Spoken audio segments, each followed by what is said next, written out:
the political party, any political party that is like a recruitment agency for the people that Nigerians want to employ into office. And so for a recruitment agency to ask you to bring money to get recruited, maybe it's not out of place, but the figure, perhaps, perhaps not. Let's have that conversation this morning with two people who are hoping to be candidates of their party, the APC. Eunice Atuejide joins us this morning. She's a 2023 aspirant for House of Representatives. Thanks for joining us this morning. Thank you very much. As well as Adamu Garba, who is a 2023 presidential aspirant on the same platform of the APC. Thanks for joining us this morning. Thank you for having me. That picture that we started with seems like you were very angry. Are you still that angry? Yes, it is.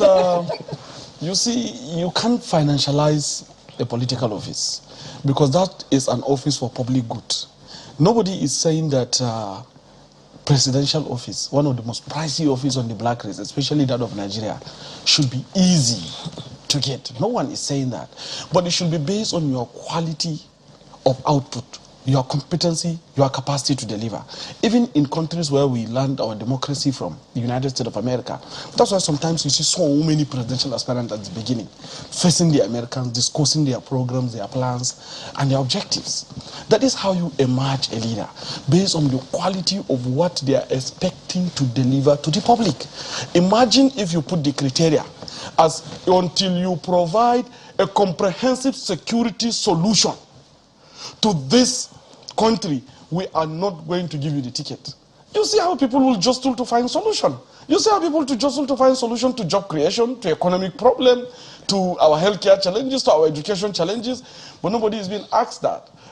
People are just asked to provide 100 million naira. It means that a kidnapper who decides to kidnap 3-5 people and demand for ransom, he can also go and contest. It means that a bandit can also, Yahoo boy can do that. It means that even official bandits, people that steal public resources, can just go and take the office. Once you financialize everything, you are making it very difficult for people to survive. Every single system that is supposed to be for public good has a very big red tape. Healthcare is financialized. Economy, financialized. Education, financialized. Every other thing, now we are even financializing the office that's supposed to fix this problem. It's your political party. I expected that kind of conversation would have been had. But let me also take your opening comments, Madam Atuejide. For me, like, when I first heard, I thought, oh my God, how are we going to do this? But fortunately, for us women, it's not that high. I mean, I am racing for the House of Representatives. I have to pay 1 million naira, and then that's just expression of interest, and then I don't have to pay for the nomination form, which is 9 million naira. So for me, it's 1 million. So for me, I just felt they are letting us women come through this time. It's not cheap. So it's not like every woman, everybody just come in. No, you are still going to have to go around and get all your friends to give you their 50,000 naira, 100,000 naira, 2,000 and gather it, because on your own, you may not even have the kind of money required. But if you have a network of people that can help you raise it, you have a good chance. So for me, I actually see it as an opportunity. Because APC is the party in power at the moment, so there's a good chance that they will, retain or support a lot of us to come through. So they're already giving us an opportunity to spend way less than the men, but still have the same level of opportunity for competition and come through. So I actually see an opportunity for more of us women to come out under the APC this time, and hopefully more of us would be in government in the next dispensation. So I see it rather as an opportunity, so I'm not complaining. But generally, I mean, if and when you become a candidate and you find yourself in the House of Representatives, you also have to be interested in what happens to everyone, not just to the female gender. I agree with you. I will so at that time. Yeah, but in terms, so I'm asking in terms of the costs, which has generated a lot of feedback from so many people. What is your take? Do you think it's something that should have gotten that high? I always read between the lines. I believe that the APC leadership is looking at how to reduce the crowd. My party was deregistered in 2020 because the system felt like it was too many parties and there was confusion and everything. At first I was angry, but later I started looking at it like, okay, they want to streamline. There are still 18 parties or so out there. So they don't want all of us to be in the crowd and be confusing people. They want people to like, okay, battle it and reduce the number or something. And somehow there's a part of me that kind of agrees with it. So when I look at the huge sums that APC is requiring from us aspirants, I excuse it because I see also the other side of the argument, which is to reduce the number of, how do you say, players, people who are not really serious about the candidacy or who just want to appear for the sake of it. So if you are not seriously after that position, you won't put your money there and let it go like just for the fun of it. So those people who are putting their money there would be those who are seriously after whatever position they are contesting for. So that made me kind of excuse it. Okay. Do you agree with her? Is that excuse good? Of course, she has 1 million naira to pay. You know? So she will always have to support those people that have given her 1 million to pay. But look at people like us. I'm a private businessman, and I had a very strong blueprint that I believe can fix this country all round. And I don't believe there's any presidential aspirants among all those have declared that will be able to compete with me favorably in terms of the programs and manifestos that we have built so far, or a blueprint that is capable of transforming Nigeria. But then, those are all in the office. They have access to red pens to be able to sign monies to pick it for free, you know, legitimately or not legitimately, but they have access to public resources. So they can be able to afford 100 million. But then how can you, in a democracy where you have a future, where you have young people that are also having their own ambition, you are retaping them by money. Money is the easiest thing to get, especially in a criminal network. There are so many drug trafficking that you can do today to raise 100 million. So what are you trying to say when you put money as a cost for the office that's supposed to deliver public good? So this is really too cheap to use money as a gateway to get a leader that's supposed to decide the destiny of 260 million people. That leader must demonstrate capacity, must demonstrate competency, must show ability, zeal, commitment, desire for a better nation. That is how you do it. It is from that fine-tuning that you can be able to say, I'm telling you, if the desire is to streamline, reduce crowd, put competency around all the problems that we have in Nigeria and ask them to come and provide solution. With that, maybe you hardly produce 2 or 3. Well, speak to that as well, because, excuse me, there are those who are wondering, how is the party, your party, the APC, going to streamline, just as she has said, going to streamline the number of people who are jostling for office without money? Everyone is going to come with plausible ideas, you know, and there are those who are going to be asking, it's going to look like favoritism if you reduce the figures so low that, in fact, some of the people who are aspiring, if, for instance, you say that the party nomination form is 5 million, they could sponsor, like, say, what, 50 people or 100 people and say, you go get the forms as well. And at the end of the day, you line up with me. You, what's the word you use? Step down for me. And because he bought the forms for them for some other promises. This is how it is done in a very efficient democracy. We are just having a French election. You need to see how they organize it. You need to see how they put a budget and even media access for each candidate. What you do is, how many of you do you want to contest? Okay, you have panel of judges, you have a podium, come and discuss your programs. This panel of judges will look at you, 100 of you are presenting. From there, you can be able to filter 40 and say 0. You can't go to next stage. Why? Because you didn't meet criteria ABC based on those set out criteria. Then you move to next stage. You find out that you eliminate again 10. You move to next stage. You find out that you may end up with only 2 or 3 or 4. These are the people that you can charge them for whatever cost you need to do. By that point, you have succeeded in practically eliminating all inefficiencies and also have a program, a presentable candidate that will win election for you. So that is exactly how these things are done. But the situation whereby you decided to say, fine, let me just put 100 million naira as just a criteria, without looking at what these candidates have to offer. You will find so many people that have led this country or are part of the problems of this country repeating themselves. This is the situation we are facing. This country has never been so divided. I had a course to study the history of Nigeria from 11th century till now. All from that 11th century down to more civilization, to Ghana, to Mele, to Songhai, to this very moment, and all the kingdoms in Nigeria. I had a course to study, and I discovered that Nigeria has never been so confused, so divided, so in a very serious wars as we are today. So it means that what you need is to pay attention to solutions to our problems. That should be the criteria for who should emerge as the president, not money. We can raise this money, 100 million, we can be able to buy the form. But what does it give? It just gives the party credit of 100 million naira, and it doesn't make sense. Why? Because 100 million naira cannot run the campaign. 100, they say the party don't have money, so they have to generate money. That's not how you generate money as a political party. There are so many things you can do, setting up institutions, creating businesses, creating opportunities, building some actions, building souvenirs that you can be able to raise funds and be able to fund campaign. Okay. But the situation whereby you make money that I'm telling you, one person now is hiding in one room, he will just deceive one white man and raise that money today. You mean that person is automatically qualified to come and say he wants to be the president of this country simply because he has 100 million? I'm sure that my colleague Kade would want to, come in sometime shortly. But madam, the issue that he has raised is also something.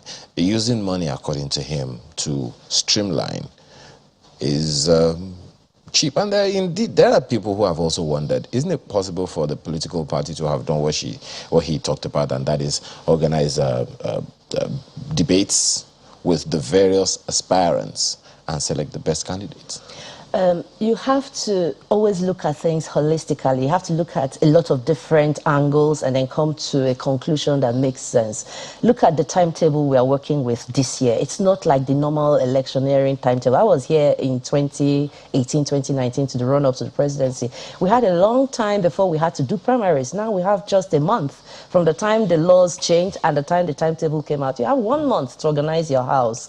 So you need to look for strategies that will potentially give you the most qualified candidates, but also remove the not so serious people, and kind of like give you an oversight of what is happening, and then also a quick turnaround so that before the deadline for your submission of your candidates is there, you've actually finished the work you need to do. So I believe I'm not one of the people who are making the decisions. And normally I'm so much like him, even worse than him. For many years I was the biggest spokesperson against the APC. But now I am looking at it a bit more like, okay, look, there are several sides to these stories. Why are things being done the way? And then are there other arguments that may favor or that may actually explain some of these things? And I started finding them. I'm like, okay, I may not do things this way, given the opportunity to make the decisions or look at the variables and pick the choices that we should follow. But these people who are making decisions, having made these decisions, I can understand them.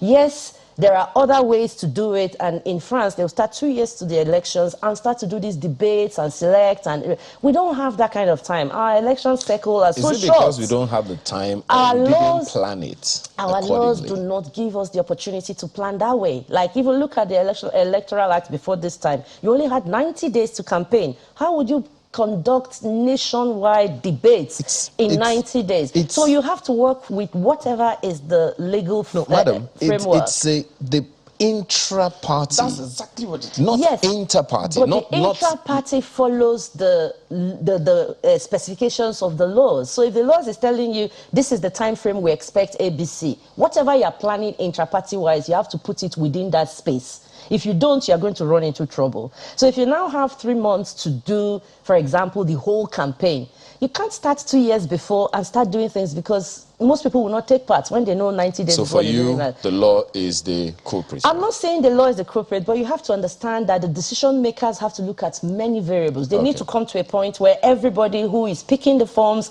is serious about competing, and they can face off. And the candidates are not even so bad. I mean, look at everywhere. I'm in this race. Am I a bad candidate? I don't think so. You are in this race. Are you a bad candidate? No. So the fact that they're making the amount of money we pay a very important factor in our decision-making process is not discouraging us, at least it's not me. What it has made me do is increase the network of people that will help me raise funds. I used to have 50, now I'm going to raise it to 500. Everybody come and donate your 20K, 5K, 15K, 100K. I need to do this. Okay.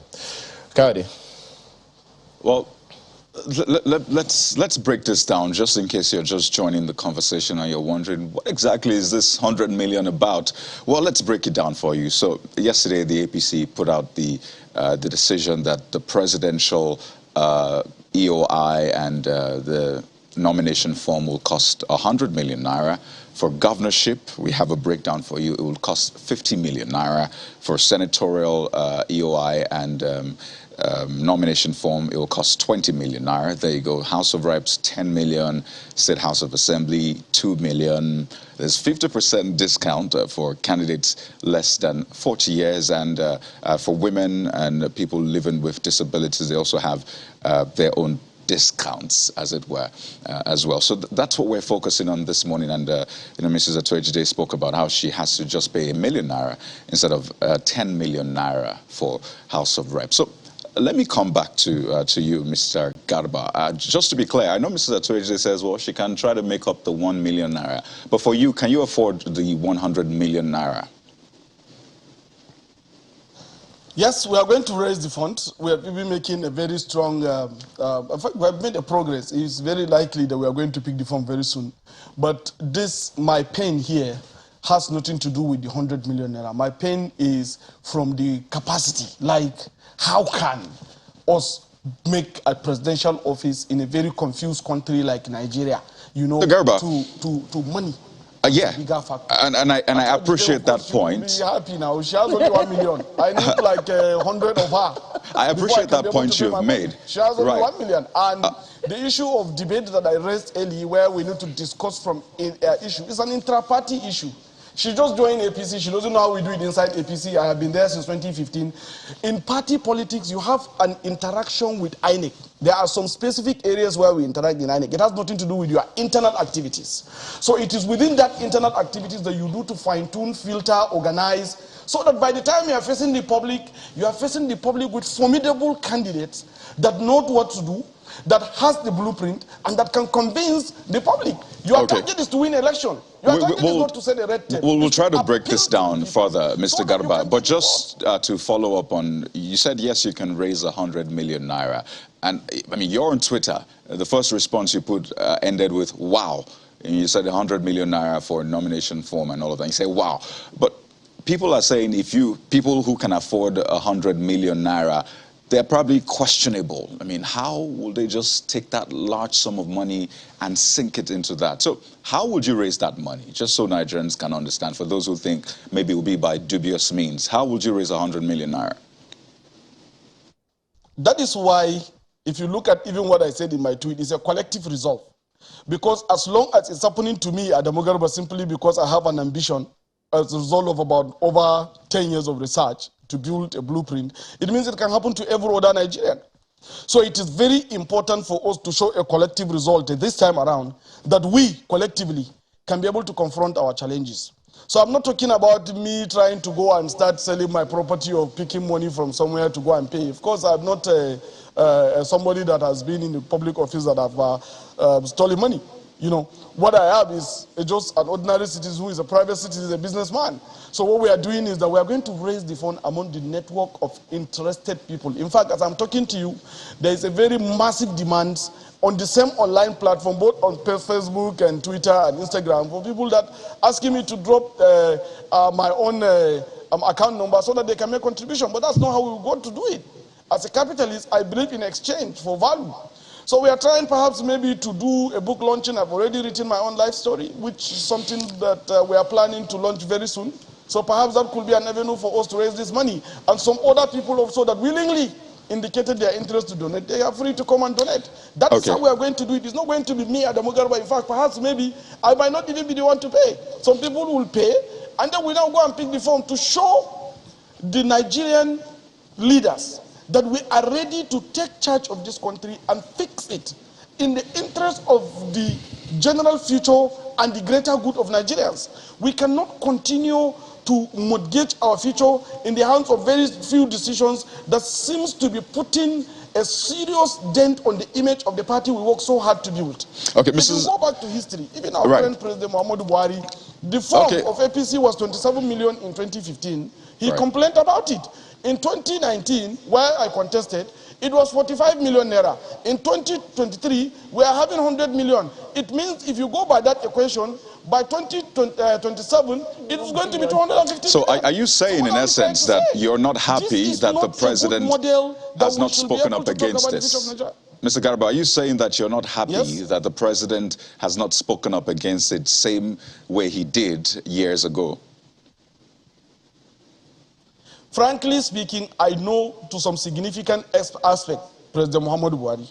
President Muhammadu Buhari is the kind of person that if there is anything that will make this home affordable to all Nigerians, I believe he will say they should go and take it. But he is overtaken by the system. Okay. You know, the system is such design that no matter how competent, how desirous of change you have, you come in, something will combine to crush you down.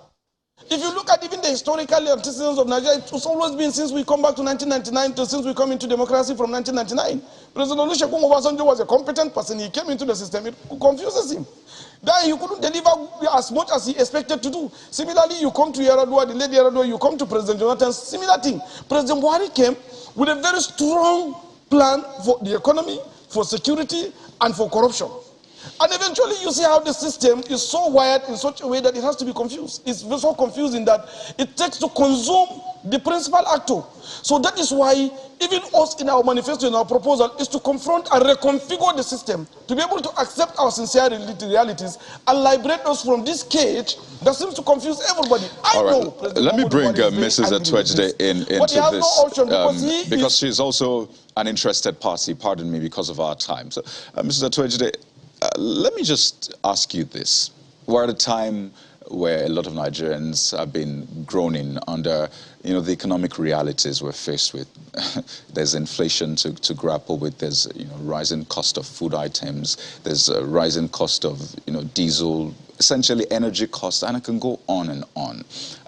Aren't you worried about the perception, the image that this casts about your party in the minds of Nigerians? I was taking a look at Ghana's, nomination form, for example, and I realized it's just over $2,000. That's, less than 1.5 million naira. And talk about Nigeria, it's 100 million naira. So aren't you worried, really, that especially for someone who has in times past spoken up against the APC, and the work it has done, aren't you worried that this casts your party in bad light?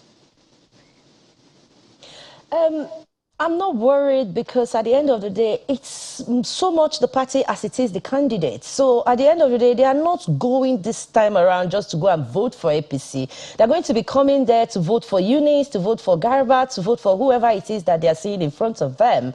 So it's not so much about APC being cast in bad light, but how about us candidates? Are we not capable of giving the audience, the voters, the stakeholders, the observers, the clear impression that we know we are faced with the reality of Nigeria and we can handle the situation? It's not the party that is coming to speak for us. It's us, the candidates, who are going to speak to the people. So I'm not worried about what impression this gives to the people, because the impression that would be important when the chiefs are down is the one I give to them about my candidacy, about my plans for them, and the future I believe we have an opportunity to start to grow. But you said, I'm not Mrs. worried about the anger in the country and even outside the country because of the cost. I'm more worried about how I am going to sell myself to my people. I find that ironic, really, because earlier on you spoke about how important a party is in giving a chance to a candidate. And in fact, in times past, you said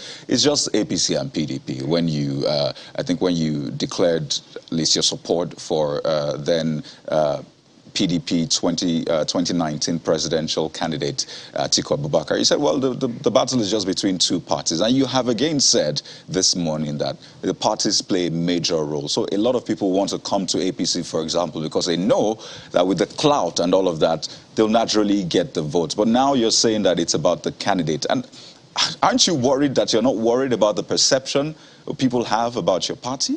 You are mixing two things that are completely different. Of course, the platform you are running on is important, but you are talking about the expensive nature of our nomination forms. And focusing on that alone, I'm telling you, is not the real deal. If you focus on how much I paid for my nomination form and you are deciding that you're not going to support APC because of that, it's highly unlikely to fly. Because what you're going to be looking for, okay, now these people that have paid this money, what is their pedigree? What are they coming to give us? How are they going to help us? Are they able to sort the problems we have? Are they able to get us out of the quagmire? That's what's going to be very important to the masses when they start to vote. And we definitely have the ideas and the solutions. And when they realize that, they won't worry so much about what we paid a year ago to get those forms. They will now be worrying about how they're going to help us to make sure that we come through in the final rounds of the election next year. Just a quick one before we wrap it all up. There are a good number of people, young people, who are wondering, how am I going to raise this amount of money to go for House of Reps? Yes. Men. Yes. Not the ones that already have a free pass, who are between ages 25 and 40, who many believe have the ideas, yes. That can change things because they are more domesticated with technology than the migrants who are much older. So in terms of inclusion for the young men who have the idea and the passion for country, how this doesn't sit very well with them. You know that? If they start to think about it the way I have done, they will realize, they'll see the opportunity. Because what the push you get is to increase and expand your network. I used to work with a small crew because, okay, I thought everything would be free. So I just needed to like come in and persuade the people to support me against the other people because the primaries is really the first thing first. So I thought I'll have everything free. And then suddenly I have to pay $1 million. I don't have $1 million, so I have to look for it. And I have maybe just 50 people I was expecting to give me 50K, 100K just to like transport myself and go around the house to house, door to door campaign I had planned to do. Now I said, no, it's not going to work. What am I going to do about it? I don't need 50 people. I need 500 people, maybe even 1,000 to give me 20,000, 5,000, 5,000, whatever they can chip in. A lot of us believe that we have to be like those who are already in power and just pick it from somewhere. And it's not going to be like that if we really want to improve things. We have to look at the people we went to school with, the people we are in church with or mosque with, the people we dance and play with, and take that 2,000, 10,000, 20,000, 200,000 from them before you realize you have a big pot from which you can now get out there and sell the ideas. The feeling that I got it, the first feeling I got was, oh my God, oh my God.